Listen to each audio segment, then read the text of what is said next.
6- and 7-figure earners achieve their highest potential.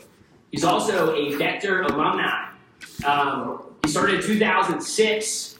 His first summer on the job, he sold $60,000 in sales. Was the number 5 scholarship winner in the country that year, so not too shabby. And he then went on to become what a lot of you are going to do, which is become a branch manager. He branched 2 times consecutively. His first summer as a first-year branch manager, he was the number 7 branch, like number 7 in the entire company. The following year, he went on and did it again, took the leap again, and he was the number 1 branch manager in the country, winning his first Silver Cup. By the way, competition wasn't even close. He beat the next best by over 67% between number 1 and number 2. So, not a very close race. After that, he became a district manager. As a new district manager, he was ranked number 2nd, number 2 in his class nationally. And then he began to do what a lot of people do, which is leverage his Vector experience to create more for himself. And in 2011, he landed a position as a senior operations manager overseas, took a really big leap, and went all the way to Bangalore, India. There, he was given 200 employees to manage.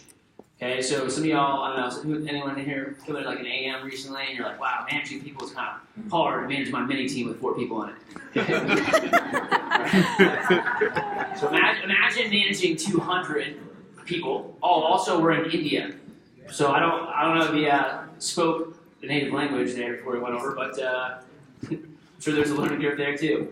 From there, not only did he start off with 200 employees, but get this, he grew it in his time there over the next 5 years from 200 employees to 1,500 employees. Okay, 200 to 1,500 employees. Imagine running an office with 1,500 people in it. All while growing the revenues from $6 million to at the end of his 5 years, over $30 million in revenue, over 500% growth. They landed high-profile clients and app developments. You guys have heard of Clash of Clans, Marvel, a lot of that stuff. And now, he's an industry leading expert in leadership and the psychology of performance. Andrew Biggs helps people that are searching for greater business results by helping them align their values, their vision, and purpose to their work so they can not only achieve great results, but enjoy the process as they do.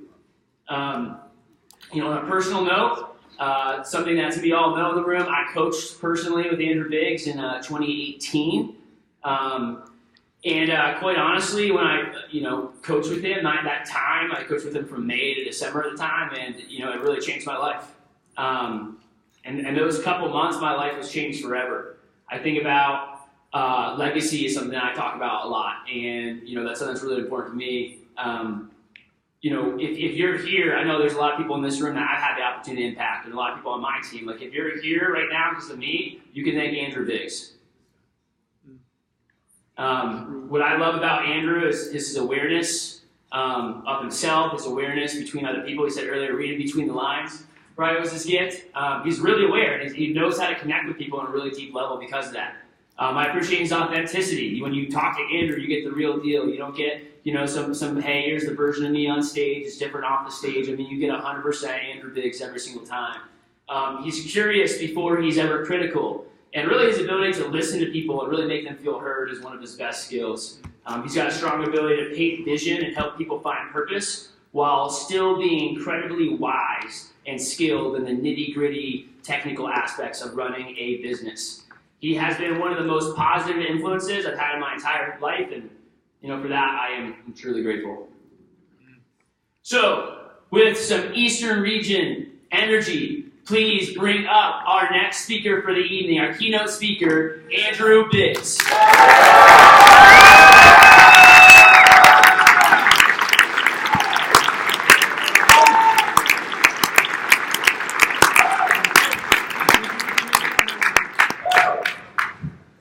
Thank you. All right, I heard we're having some tech issues, so I'm hopeful that this will work.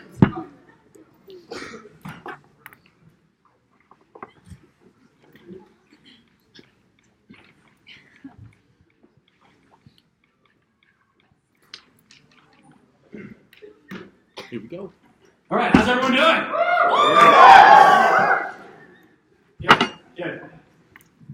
I got some good news, I got some bad news, and I got some good news. Right. Okay? So the good news is, like Andrew was saying, and what I told the district manager staff earlier in our breakout, is that my goal when I'm coming to an event like this is to provide life-changing content to you all. So my stated goal, whatever I'm trying to do, what I'm trying to accomplish, I always start with the end in mind, and that is to change lives in this room. So my goal in the next hour is to change your life. Okay? Now, I might not be able to change everyone's life, I don't know, we'll see. But at least one person, maybe more than one, that'd be nice. All right? Now, the bad news is, this is the first time I'm giving this particular talk, so whether it's life-changing or not will remain to be seen. So, thank you guys for being my guinea pigs. And the other piece of good news is that even if it's not life-changing, I already have your region's money, so there's really nothing they can do about it. But no, really, I really appreciate you guys having me out. It's been a pleasure to just be back around the Vector Energy and just be reminded about how much this company has really meant to me in my lifetime. And I definitely could say without question that I wouldn't be here and who I am today and the man I am today without Vector. It's been an amazing opportunity to be around you guys and be inspired by the youth and the exuberance and the energy and the personal growth focus that this organization has. I don't know very many companies out there, and I've met a lot of different senior level partners at different sorts of organizations, and nobody really treats people the way they do at Vector, and you guys are really, really blessed. Also, I had the opportunity to hang out with a lot of the DM class and get to know some of the DBMs as well as Scott a little bit during the breakout session, and you guys have an amazing group of DMs to be learning from. So I'm sure you guys are excited to be a part of the Beastern region, as they call it. Yes. Yeah? Okay. Very cool.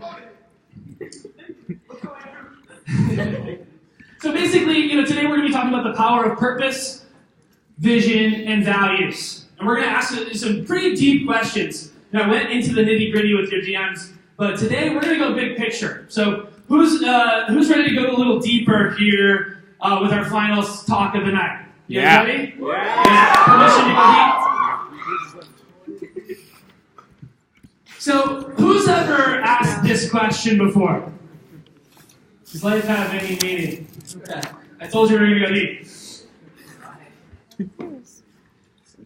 I remember I was at my sister's wedding, the rehearsal dinner, and I was talking with one of the bridesmaids. I was single at the time, and we were chatting a little bit, and she puts down her drink and kind of looked me in the eyes and said, "Ask me a question." And I said, "Do you think life has any meaning?" And she picked up her drink and said, "I don't think I can handle you right now." Walked away. So I'm somebody who likes to go deep. I know not everybody does. That was pretty much the end of that relationship. But I like it. I like to go deep. It's like, does life have any meaning? And don't we want to be asking these questions? Don't we want to be considering them? We're going to try to tackle them here today in the next hour. And you might have also looked up at the stars and said, "What's my purpose?" Right? And you might have even questioned, does life have a purpose? Right? Is there any meaning here? Is there a purpose to my existence? Right? Why am I here? The age-old question. Right? And, it's actually pretty interesting in today's world to be asking that question with all of the research and all the information. We're in the information age. What science will tell us is that the universe has been around for about 14.7 billion years, and the Earth is 4.54 billion years old, and you guys sitting in this room are probably between 18 to 22 years old, so you're like, what does that even mean? Right? And it can be really alienating and really make us feel really small, as if our lives don't matter, as if we're insignificant, as if we're just one individual. Out of 7.5 billion, what does my life matter? Why does what I do matter? But I'm going to present to you guys here today that what you do does matter. Let's see if we can make the case for that. Shall we? Yeah. So, I'm going to ask you this little question, a little hypothetical. Okay, play along with me. All right, you can jot these down. So, come on. Uh-oh. No. It's supposed to have graphics.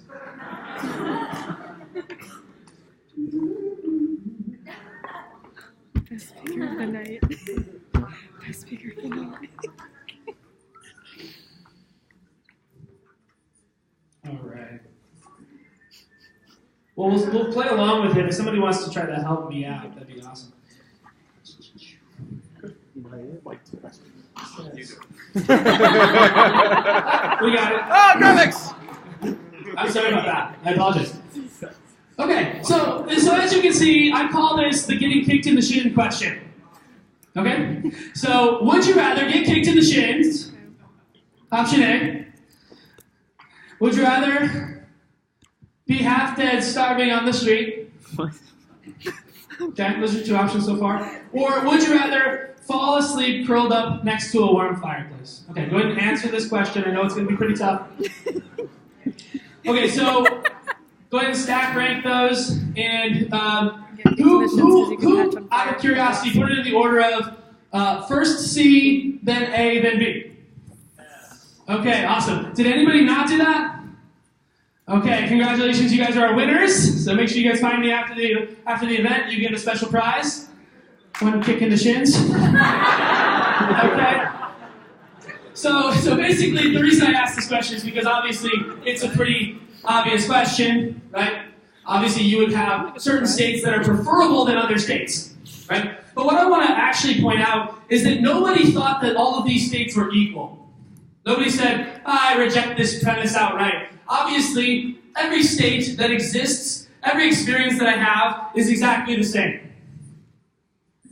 And so I'm actually going to present the concept that your purpose is to create for yourself and for others more desirable states. And by the way, won't you actually work hard to make sure that you can have experience C and avoid experiences A and B? Right? And by the way, if you could give everybody experience C over experiences A and B, would you do that too? Yeah. So your job in life, your purpose in life is to work to provide more and more desirable positions for people and for yourself, right? In other words, life is suffering. Let's see if it works this time. Come on. Like I said, I didn't promise it was life-changing this time. Okay, thank you. So your purpose in life is to lessen the suffering that you experience. To lessen the suffering, to alleviate suffering for yourself and for others, to the extent that you can, right? You might not be able to alleviate all the suffering that you experience, all the pain that you experience, but you can certainly lessen it. You can certainly alleviate it. You can do that for yourself. You can do that for others. Does that sound like a meaningful life? If at the end of your life there was less suffering on the planet because you lived, I'd say you did a good job. Congratulations. And if you did a lot of that, or you did to as much as you possibly could, you maximized the potential of the good you could create in this lifetime, that'd be even better. So in other words, your job, again, I'm trying to make this as simple as possible, is to make things better. Your purpose in life is to make things better.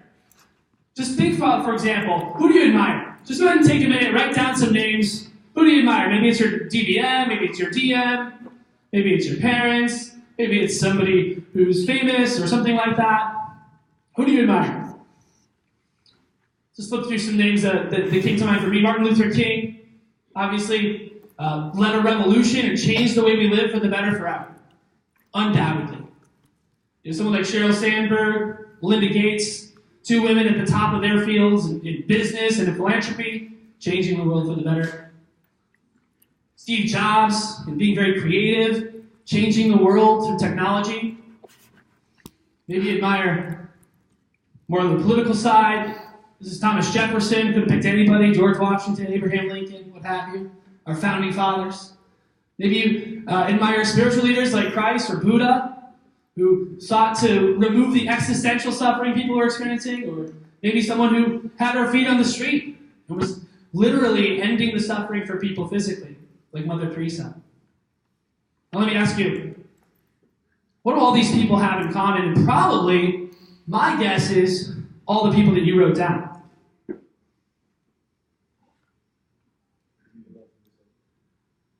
Leadership. They're all leaders. I think that the only people we really ever admire are leaders.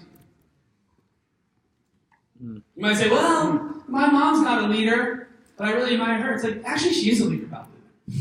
Probably a leader of her household. Probably a leader of her family, of making sure that the values that you were taught were good. That's leadership. You don't have to have a leadership title to be a leader. So what's my definition of leadership? Leadership is that which makes things better. Are there things in your life that can be better than they are now? Great. If you're practicing leadership, if you're a leader, you go find them and you go make them better. Are there things in your family that can be better? Are there things in your office that can be better? Things in your school that can be better? Things in the world that can be better? Well, leadership is the principle by which we make things better. And it's our job as leaders, and if you're in this room, you're kind of a leader, whether you like it or not. Welcome to the team. We need as many of you as possible. It's your job, it's your purpose to make things better, to find problems and to fix them, so that more people, including yourself, can experience less suffering. Is this some pretty exciting news? You guys with me? I know we're tackling some deep concepts, but I'm trying to make it as simple as possible for you. But here's the thing. There's a little bit of a fine print that comes with leadership, but they don't always tell you it's in the fine print. Kind of sucks about leadership, to be honest. And that is that.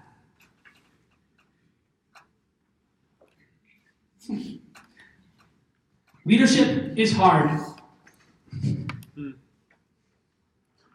Yeah, it actually turns out that not making things better is actually easier than making things better. Imagine that.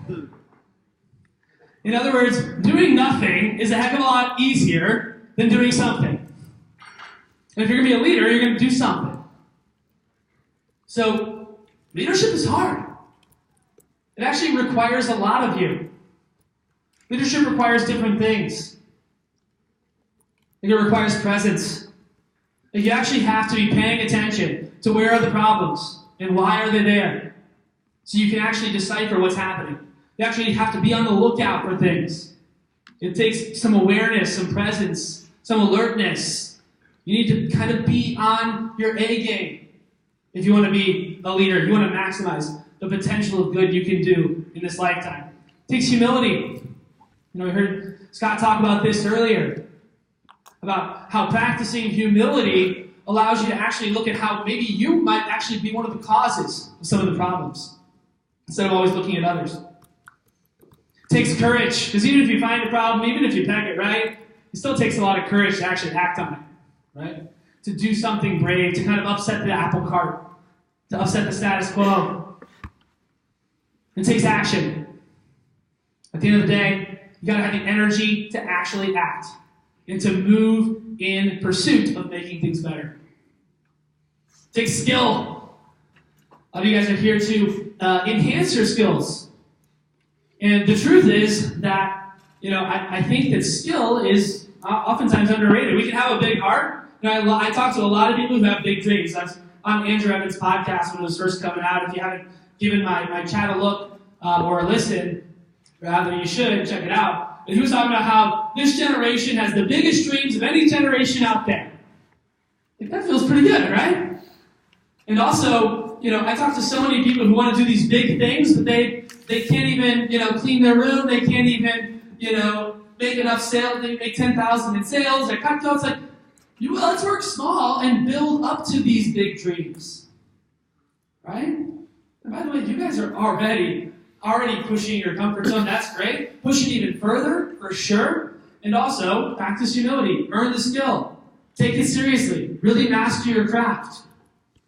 How good are you really at the interview? Mike said earlier, what if we said what you thought was your strength, we took it down to a 2, so that you can then redefine what 10 is to you later? That's mastery. Mastering of skill.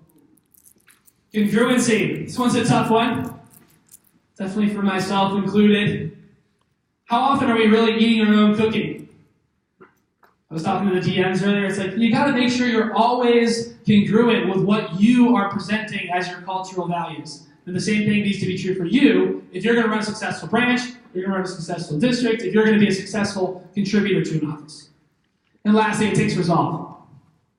Because there's going to be a number of challenges that are going to come up. This summer is going to be the most challenging summer probably you've ever experienced. It's also going to be the most fun summer you've ever experienced. It's going to be the most rewarding summer you've ever experienced. You're going to grow more than you ever have before, but there will be challenges, and so it takes resolve. So, what if there was a cheat code? Tell me more.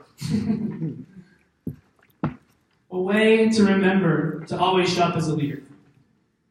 Doesn't mean that things will necessarily always be easy. They won't. Like we already have established that leadership is hard, okay? But it's meaningful work and it gives your life meaning. And I'd much rather do that than have my life be meaningless and have me sitting watching Netflix eating popcorn or something.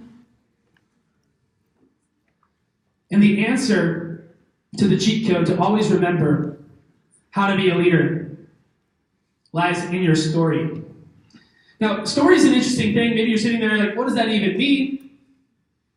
Well, each one of you is a story. Your own little story, your own unique plot, with your own unique movie playing out. Right? And that's how we experience life as human beings, because we as human beings experience time. And time tends to go in a linear direction, at least as we experience it. And so we all have a story. This happened, then that happened, then this happened, then that happened, and this is how I grew as a result.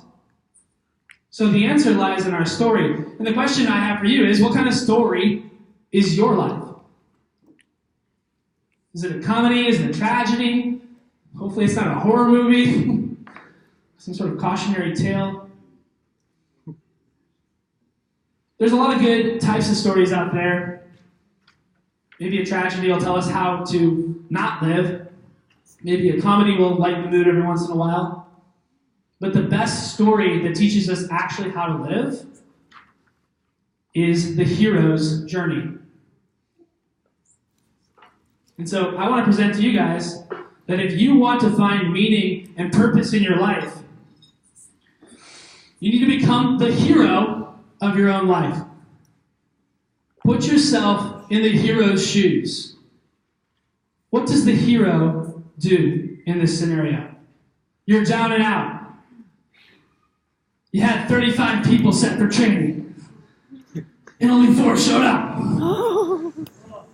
What does the hero do? You're down and out. Your top rep quits the job. How would the hero respond? You're faced with a challenge. The hero chooses differently than the victim. So let's talk a little bit about that. How can you become a hero? So again, just a review, right? Life has a purpose. It's to make things better. Leadership is how we make things better. Adopting a heroic narrative for your life, a heroic story, is how you can show up as a leader more frequently. Hopefully this is helpful. Now we're going to cover how to become a hero.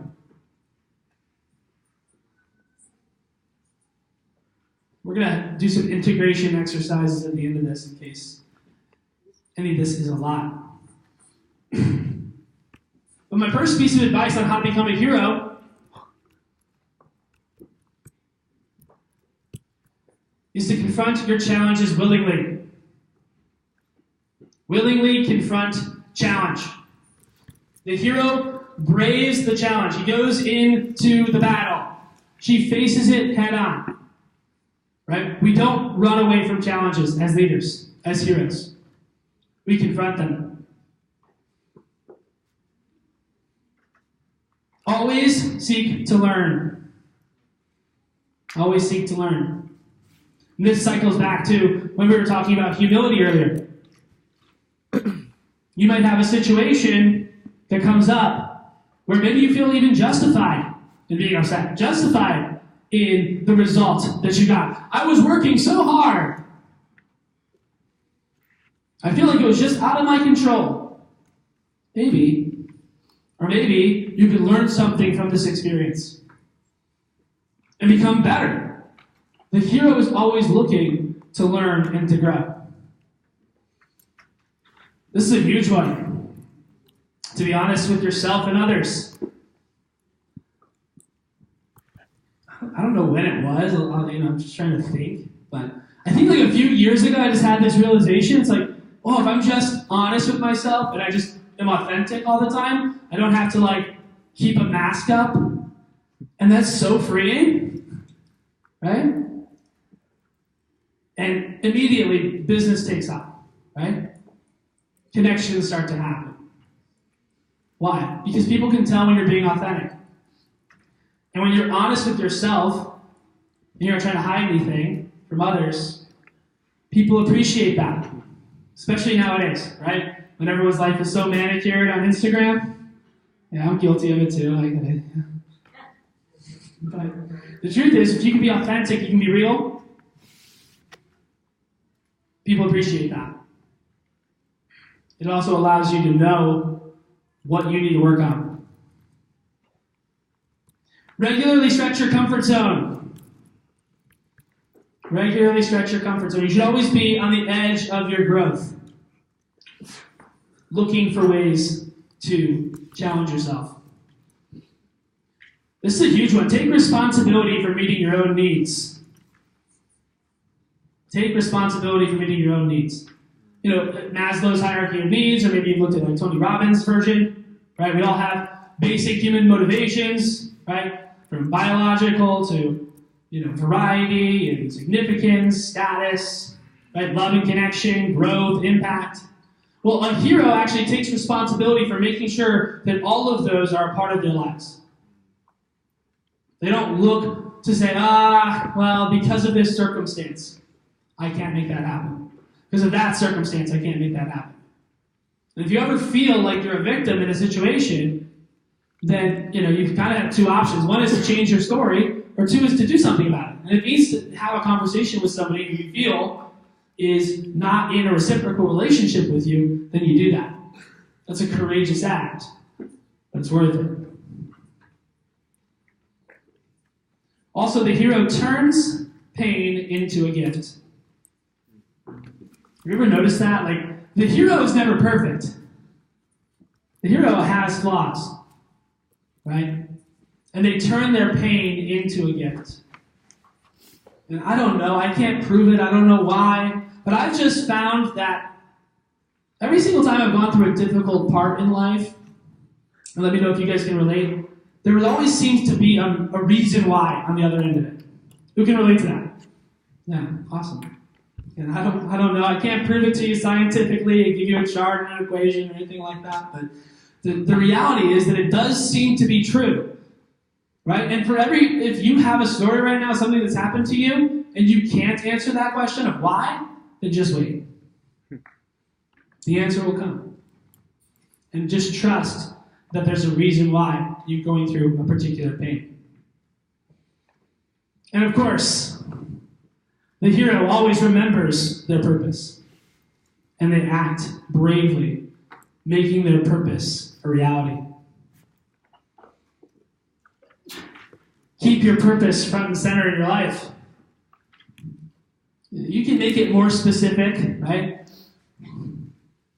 To alleviate suffering for human beings is kind of vague, So it could be to brighten the lives of young and enthusiastic college students so they can realize their purpose. Or so I can give them the same opportunity they gave me. Maybe that's your purpose this summer.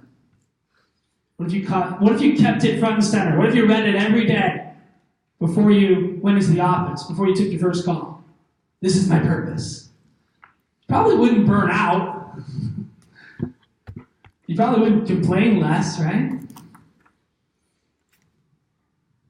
Awesome. And this is just, the reality is that when you're living a purposeful life, in a lot of ways, the gift is in the moment itself. It's like you're deeply engaged in what you're doing because it matters. You're not disengaged. You feel alive. You feel connected. Here's some heroic traits to jot down. And we talked about honesty, bravery, alertness, humility, discipline, and resolve. And really, a heroic trait that kind of is above all the others. One of the things that I find consistently with some of the top leaders that I've ever met, and with some of the top leaders that I've seen in the marketplace overall, is that leaders are transformative. They're constantly evolving. They're constantly growing, right? I think one of the worst compliments you can get is oh, I haven't seen you in 20 years. You haven't changed a bit. It's I really hope no one ever says that to me, right? In some ways it can be kind of funny. Parts of your personality share, there's certainly some parts you want to keep, but it's no, we want to be changing. We want to be evolving. We want to be on the cutting edge of our growth. We want to be constantly looking at that next level. And if we can do that for others, all the better. So we're transforming, we're helping others transform in the process. So in summary, and then we're going to do a little exercise here to bring all this home. So let's recap. Life has meaning. You have a purpose. Your purpose is to lessen suffering for yourself and others. Make things better. There's problems and you can solve them. We need people to go solve problems. And if you do that, and you do that consistently, day in and day out, and day in and day out, you're going to live a meaningful life. There's going to be a lot of people at your funeral. There's going to be a lot of people touched by what you do. There's going to be a lot of people singing your praises. Even if it's your family, your community. Maybe it is wider than that. But go find problems and go fix them. Not naively, humbly, but go find them and fix them. Leadership is the way to do that. Good leaders first lead themselves, then they lead others. Lead yourself, then look to lead others. And if you master leadership, you can make things better. Because if you want to solve problems, you're probably going to need other people's consent. You're going to need other people on board. If you're really good at leadership, you can get a whole lot of people on board. Go solve some really big problems. It's kind of fun, actually, to solve big problems. But leadership is hard. So you need to remember your purpose and become the hero of your own life. Because here's the thing about leadership. It's no one gets the perfect record. No matter what, I have really, really high standards for myself and how I show up and how I engage. The people that I work with know that. And also, literally, I fail 10,000 times a week. To my own standards, that's how I look at it, right? It's oh my gosh, I fail so often. I come short of my own expectations. I take a few plays off. I'm not always on the ball as much as I could. Every once in a while, I'll get off, right? But here's the thing about leadership. You always have another chance to just get right back on. So if you're here today, and you're sitting here, and you're man, I've been kind of going through the motions at this whole TLA thing. Or man, I haven't been putting in the effort I know I could at school. Yeah, I've been kind of checking out. I've been kind of partying too much. I've been kind of enjoying life a little too much. That's okay. Happens to everybody. But now is a chance for you to take a look and say, you know what? Frankly, I would prefer a meaningful life than a fun one. Leadership isn't always fun. A lot of times it is, but it's not always fun. But it is meaningful. And isn't that what you want? You want to be fulfilled, right? Not just fun. You want contentment. You want happiness. Not just money. Not just status. I know you do. You know you do. It's tough sometimes. You'll fall short. You'll make mistakes. But if you make 10,000 this week, what if you made 9,000 next week? And then 8,000 and 4,000. When you're 35, you only make 1,200. Good job. When you're 60, you only made 24 that week. And you're like, oh wow, getting somewhere. That's the hero's journey. So imagine with me, if you will. We're going to do a little journaling exercise, so get your pen and paper ready.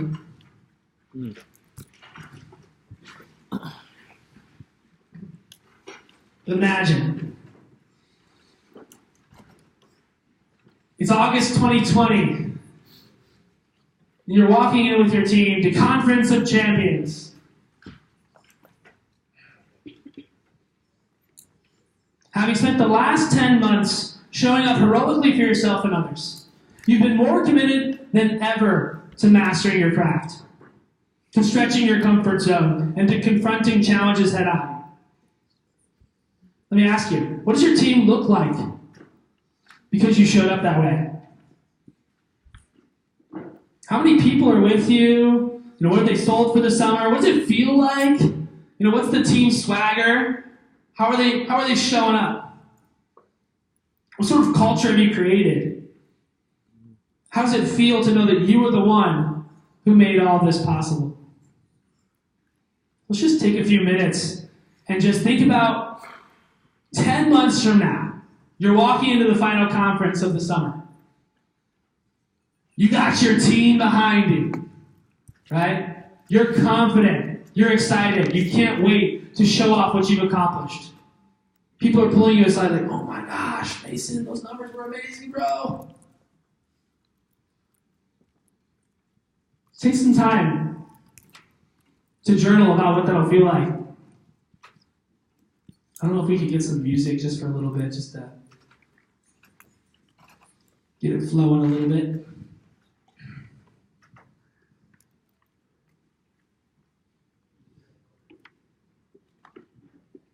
How much have you guys sold? How many people are on the team? How's it feel to know that you've made the company trip? That you braved the challenges of the summer and faced them?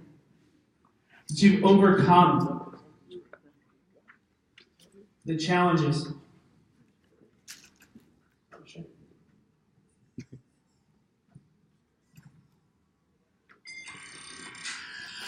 The next one? Very close. Yeah. Not the right one.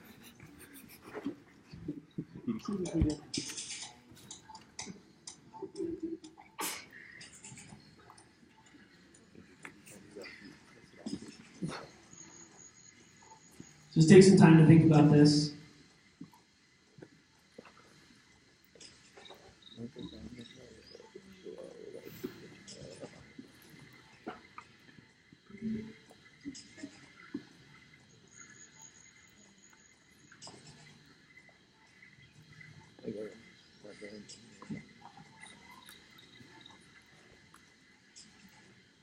How much have you grown? What skills have you developed? What's this setting your future up for? What's your top rep at? What emotions are you feeling? Here we go. There. What qualities are you exuding?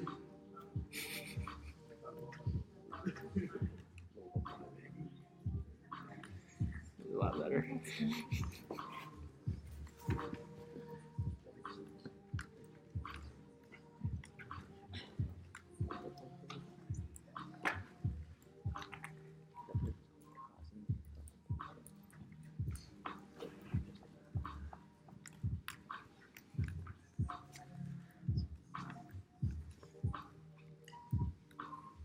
If you're done with that question, you can move on to the second one.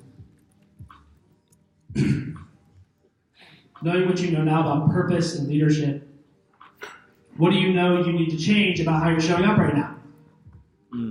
What do you need to start doing? What do you need to stop doing? If you're going to integrate today's wisdom and become the hero or heroine of your own life, how will you need to change going forward?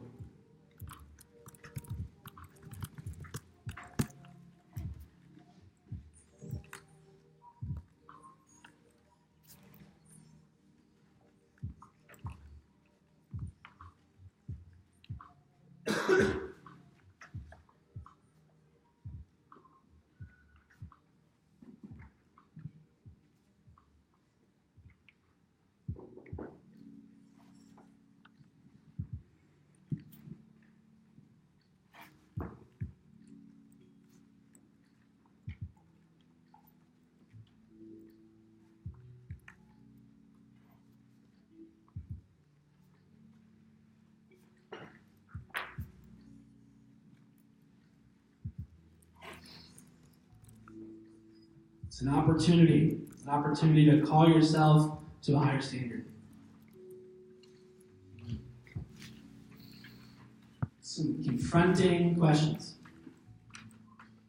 But ones that give you the opportunity to actually get what you want, to actually give yourself a shot at a silver cup, to actually make a difference in people's lives, to actually, get the job you want out of college or whatever, or to run a $500,000 summer as a new DM, whatever it is that you really want.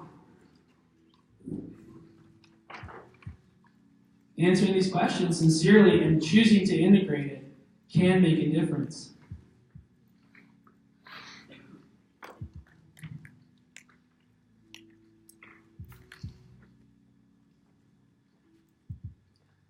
So it looks like some of you guys are winding down. So do me a favor and find a partner and just share, okay, with someone who's done, and just share with them a little bit about your vision and a little bit about what you want to change. So we're going to take 5 minutes to do that, and then we'll get a couple of group shares as well.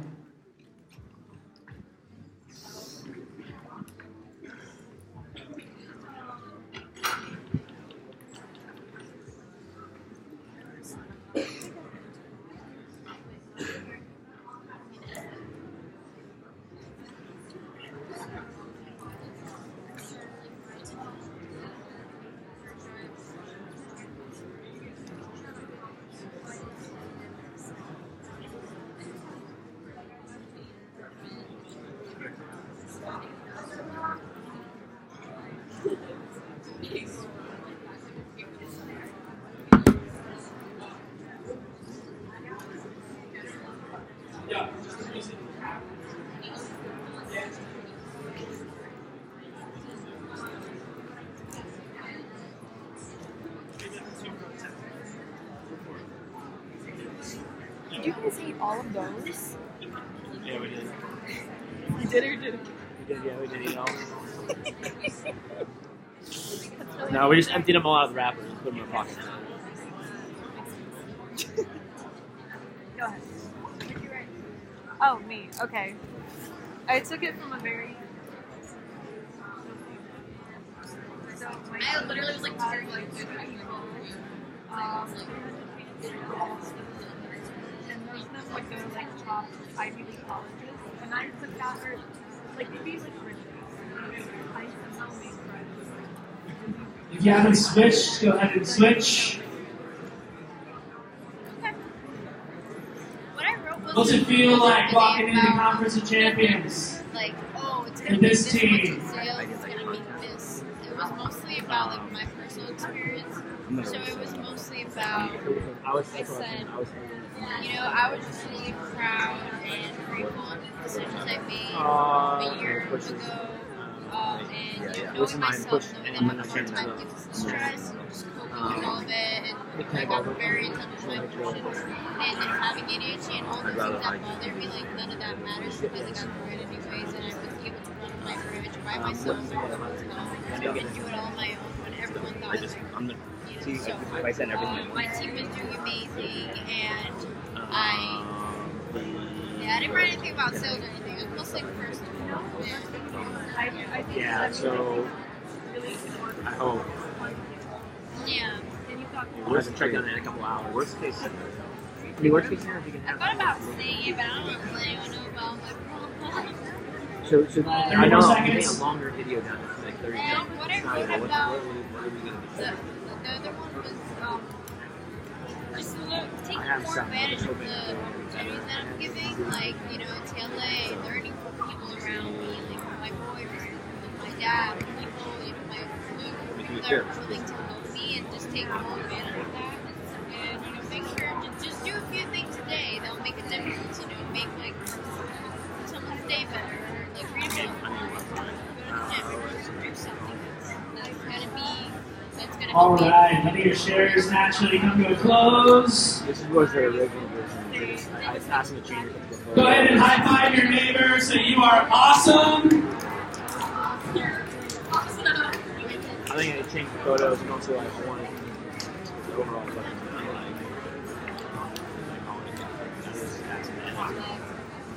So I had, so basically, If you would have died exactly midnight, So I'm curious, who feels like they have a really good one they want to share with the whole I'm not group? at my full potential of growth, and I wouldn't be happy. A He's definitely vision, going to do that. or something you want to work on. You have somebody back here? no. All right. Hey, can you run this mic to them? This will be good. So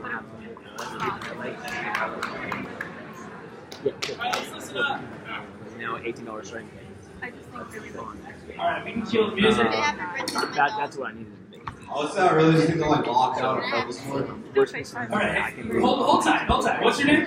Nas. Nas. All right, Nas. Fill us in, man. What's your vision, and what are you taking away from this in terms of how you're gonna change? Yeah, so my vision, I'm hoping to be number one DM. All right. I'm sure some other people have something to say about that, but okay, I like it. But yeah, other than that, I really just think to like lock on and focus more. It's a lot what I've got to do. Awesome, man. Why is that?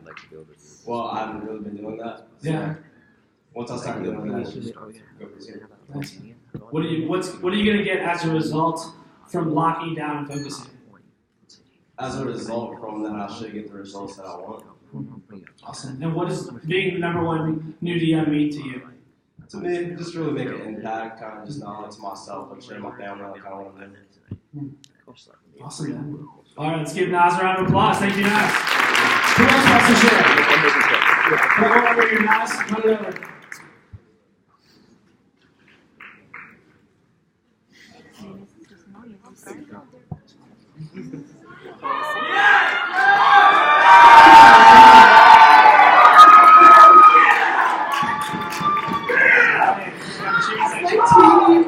What's your name? My name's Anna.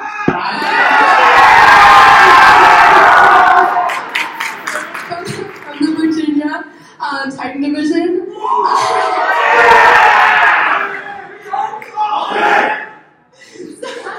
If they'll let me speak. I would roll up into CFC having sold 201K. To be more specific, probably more like 200,000 and like $200. Like my team would barely scrape this along. And this is something that I like know is a possibility because pretty much every single event that the Chesapeake squad has rolled up to, we scraped to buy on like a French chef or like this one random order that comes in 20 minutes before the end of the deadline, and we like somehow beat everyone. It's awesome. So it'd be something like really last second, and I'd have this team of 8 people, and while we wouldn't be the largest team there, we would sure as hell be the loudest. And every single time someone goes up there to win a trophy, because we'd have 2 or 3 trophy winners, they'd be yelling the team chant out, and that would be the loudest team chant that we would get back. And that's the type of culture that I see for my organization. And I mean, you walk in and you can feel it. The type of culture where you're like, damn, why didn't she recruit me? Like, I want to be a part of that. And something that you can look at it and you can just feel it immediately. So I think like the culture is the biggest thing for me. And being able to like get up there with my team and watch my reps just like really succeed, that would be my number one success. and besides the CPO numbers.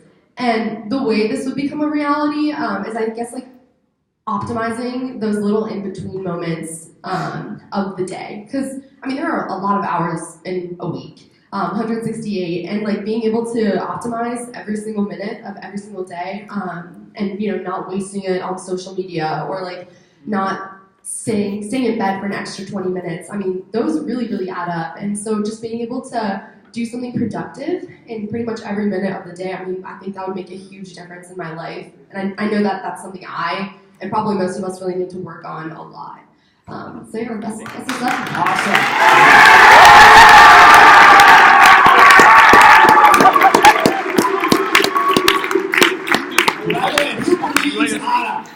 Like, this is gonna happen. It's done. Dang. Right? Does she sound like somebody who's living on purpose? Yeah. Absolutely, right? All right, who's next? Let's get a couple more. Ready?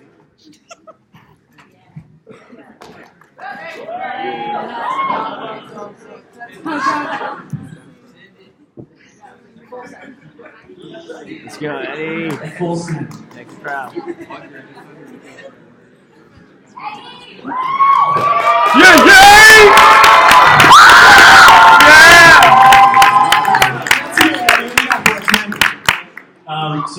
It's cool because I've been thinking about this for a while, especially with Andrew, my Andrew. Okay.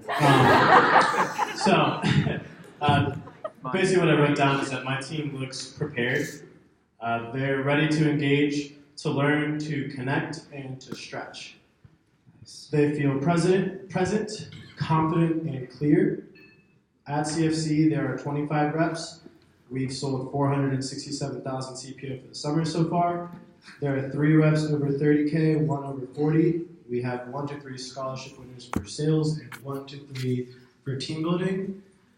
We created a culture of family, integrity, and fidelity. Those are my top 3 values.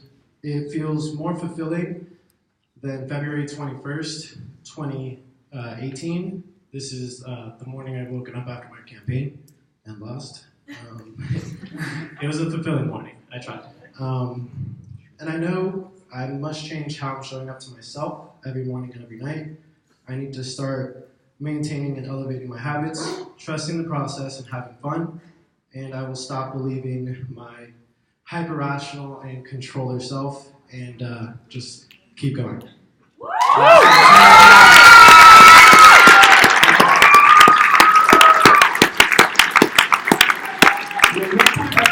This is happening here. Who else wants to go? Anybody?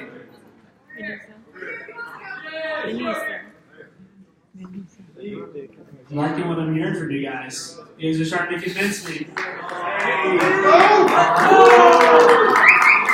You can be next. New divisions. Switch it up. Cool. So, I've been thinking about this for a while now. I recently did decide to put in my letter of intent to go DM, and it's something I'm excited about.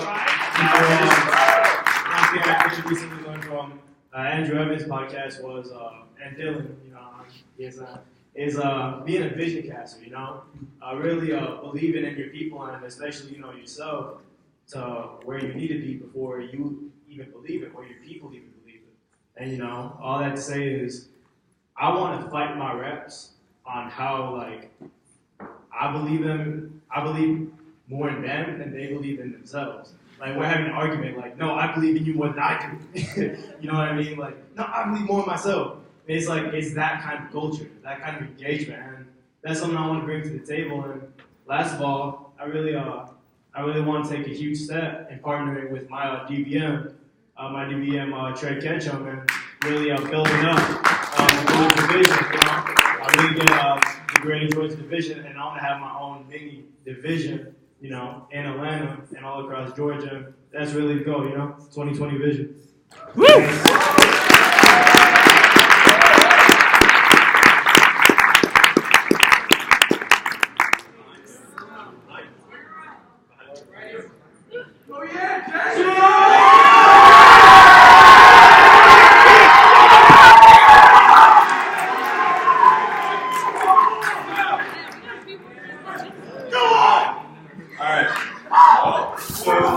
I was looking at what my vision would be and what I would see at the end of my summer. And I thought about it, and I was thinking about, what CPO would I want, how would I want the sales to be, how I want, all that to kind of look.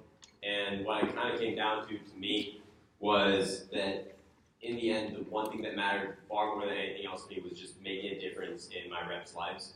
And I wanted to make a life-changing difference in at least 5 of my reps' lives, and I'd like to at least touch the lives of just 20 of them, like on a personal level. Maybe one of them was struggling with something, maybe another one just needed the money that the job can provide to help their family. I just wanted to make a difference in their lives. I wanted to create almost a family culture where they know that I may be leading them, but I'm leading them as a servant leader, where I'm there to help them achieve what they want to achieve. And there'll be times where they may feel discouraged, and I may be I may give them a little tough love, just hey, you need to suck it up. You just need to push through the first 10 days and you'll see how amazing it is. But they know that in the end, that just comes from a place of love, and that I'm just there trying to help them and make a difference in their lives. Awesome.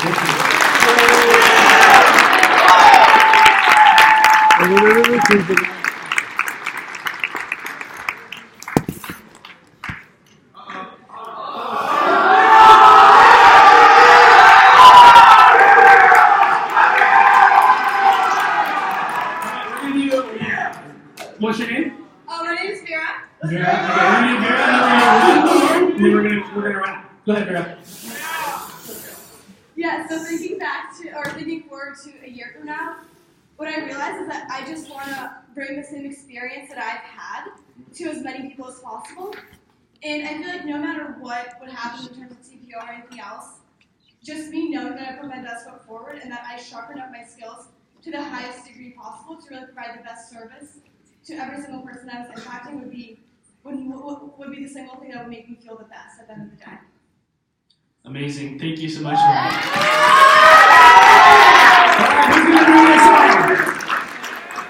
Right here, this side of the room needs some love.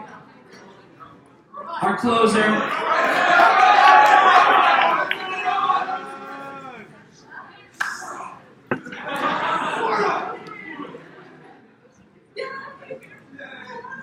Hi, I'm Savannah from Savannah. They hate us because they hate us.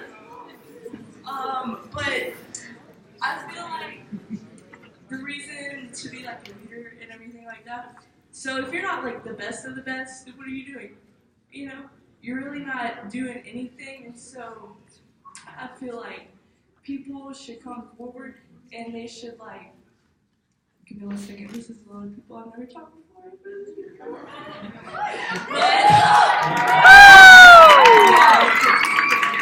But I feel as a group and as if you have your organization and things you want to be the best. You don't want to just run an office just because you're selling what a trimmer or a paring knife. It's not even about that. It's about overcoming your fears and everything like that. So yeah.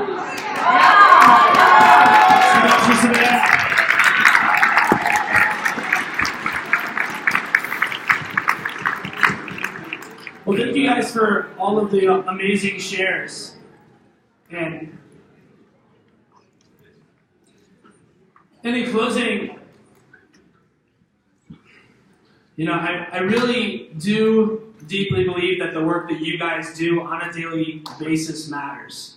You guys are changing lives, and as cheesy as it sounds, it's not about the knives, it's about the lives or whatever. It is ultimately true, right? There you go.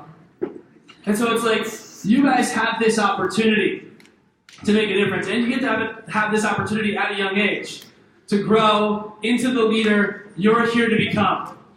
The hero doesn't stay at home. That's true. In all of the movies, somebody comes and says, oh no, there's this catastrophe, there's a dragon that needs to go get slayed, or there's this problem, who's gonna do it? Hero. And the hero's not yeah, I'm kind of comfy over here, I'm gonna take a nap and chill. Right? He picks up the sword, she picks up the sword, and they go into battle.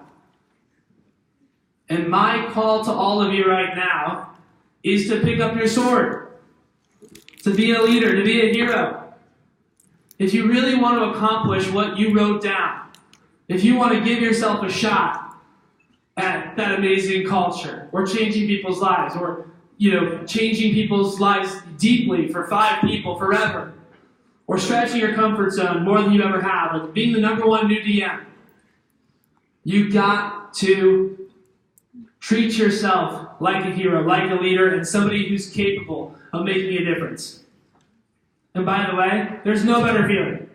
I know some of this content is pretty confronting and it's pretty challenging, it's in your face, right? But the reality is that there's nothing more rewarding and nothing more exhilarating than changing somebody's life, than doing your best. Like Eddie said, he lost the campaign, but he felt amazing. Why? Because he gave it his all. He left it all on the court. So that's pretty much all I have for you all. I hope you guys have an amazing evening. I have one last thing, one last request. If you want to be an amazing leader, if you've gotten any value from my time here today, I'm going to be, there's a little option here. Let's see if it's going to run through it. You can take out your phones. If you want to be updated on anything that comes out in the future, there's going to be ways to engage with me for free and also some paid options. But, no matter what, there's going to be the option to engage with some of this content. I'm going to be launching a lot of programs and these sorts of things and some amazing content. So if you want to learn more about it, you can text PURPOSE to 66866, and you'll be on our mailing list and all that good stuff. So that's pretty much all I have. It's been a pleasure serving you all. Thank you all for having me.